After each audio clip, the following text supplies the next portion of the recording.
I retweeted and shared an article about Germany's migrant rape crisis. We all retweet and share articles. It's social media posts like this that have a second United Conservative Party candidate resigning less than a week after the election was called.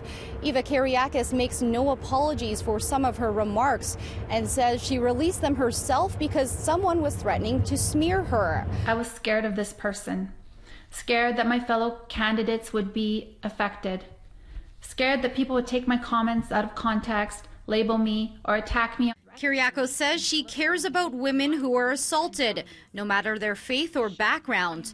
She stands behind statements such as this tweet that says, "I should have the right to choose for my children to not be brainwashed into accepting perversions as alternative lifestyles." I was concerned about safety in the washrooms in schools for my daughter and other people's daughters. The possibility of a grown man sharing a washroom with a little girl, to me, is a perversion. We need to do better for Alberta's students.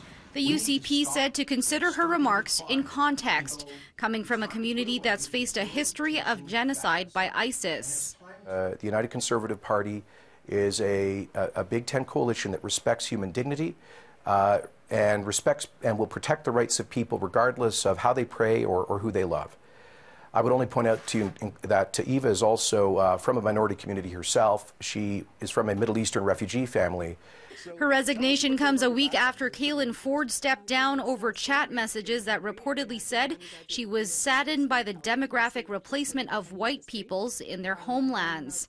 Grant Hunter's letter to the editor in a newspaper suggested Cardston residents, quote, came from superior stock, but that thought reeks of Aryan undertones. Tunde Abasan shared a meme that reads, "Dear wife, if you want to bring out the best in your husband, give them these two things, respect and sex, in that order."